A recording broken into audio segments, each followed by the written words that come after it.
नमस्कार. मी रेल्वेतल्या प्रवासातल्या माझ्या गमती जमती सांगते की मी मुद्दामून नावं टाळते. कारण बऱ्याच नावांचं काय होतंय, मला थोडासा गोंधळ होत आहे. दुसरं काय होतंय, माझ्या बऱ्याच मैत्रिणी आहेत. मग एकीचं नाव घेतलं की दुसरीला राग येईल ना, तरी मी मंगलचं नाव घेतलं. कारण ती माझ्या खूप म्हणजे बाकीच्या पण माझ्या हृदयातच आहेत.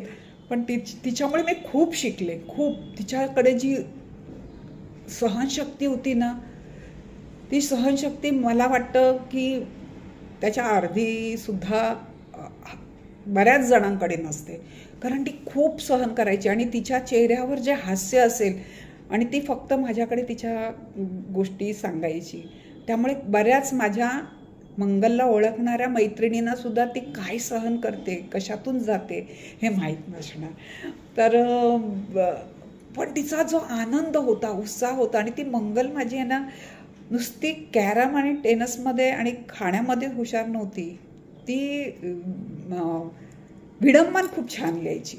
एखाद्या गाण्यावर, एखादं गाणं आहे ना, त्या गाण्यावर आणि तिच्यामुळे मी विडंबनाच्या कविता करायला मी लागले. म्हणजे मग तिचं ऐकून मला खूप बरं वाटायचं. आणि मग मला पहिल्यापासून थोडंसं रला ट लावायची आणि चारोळी करायची खूप वर्षापासूनची सवय होती. पण ती चारोळीपुरती माझी मर्यादित होती, की 2 शब्द इथल्याला शेवट काहीतरी करायचं, त्याला काय मतितार्थ असं ते रामदास आठवले आहे ना, त्यांच्या जोडीची मी होती.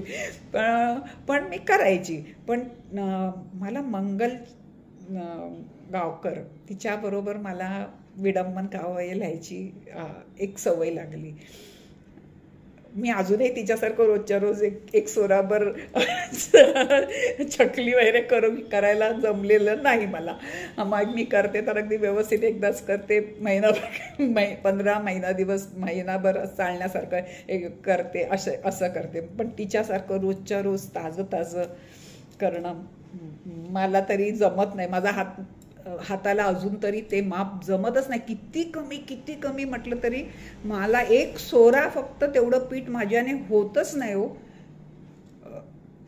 तो जो तिच्याकडे कलेचा प्रकार होता ना, खरंच मानलं पाहिजे. आणि ती कधीच कुठलाही विषय वाढतोय, आता वाद होणार हे जर ती जिथे आहे तिथे वाटलं की तो विषय वळवण्यामध्ये ती खूप हुशार होती. प्रत्येक वेळेला तो विषय वळवून वाद होणार नाही ह्याचा प्रयत्न मात्र ती अगदी कटाक्षाने घ्यायची. आणि ती म्हणायची मला नेहमी, अगं पण एकदा 40-45 मिनटं असतो, त्याच्यामध्ये काही भांडतात, कशाला इतकं घरात भांडलेलं काही कमी असतं म्हणून इथे येऊन भांडतात. एरवी सगळीकडे भांडणं, इथे ट्रेनमध्ये तरी हा प्रवास आनंदाने करा. म्हणजे कधीच, म्हणजे आमच्या ग्रुपमध्ये नाही, दुसऱ्या ग्रुपमध्ये किंवा आतमध्ये कुठे भांडण चालू असेल ना, ती क्षणभर इथून काहीतरी एखादं वाक्य म्हणायची किंवा एखादं गाणं म्हणायची की ते आतलं भांडण सुद्धा तिच्याकडून थांबवण्याची तिच्या कला होती. अतिशय 1-2 वाक्यात मध्येच ती थांबवायची.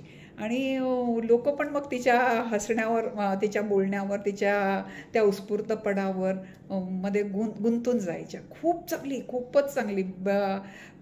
मला वाटतं जो आवडे सर्वांना तोची आवडे देवाला. मग मला वाटतं रिटायरमेंट फक्त तिने बघितलं आणि लगेच ती गेली. म्हणजे तशी 60 तिने पार केली, पण खूप लवकर त्या मानाने गेली. म्हणजे रिटायर्डचं लाईफ तिला पूर्ण जगता नाही आलं. तिलाही कॅन्सर झाला होता. आणि जेव्हा मला झाला तेव्हा ती खूप रडली की मी भोगत होते तो तुला व्हायला नको होता. तेव्हा मी तिला म्हटलं, तिच्यासारखं हसत म्हटलं, अगं पहिल्यांदा फक्त आपण ट्रेन मैत्रीण होतो, आता आपण रोग मैत्रीण झालो, रोग बहीण झालो. त्याला म्हणाली, नाही, मला अशी बहीण नको होती.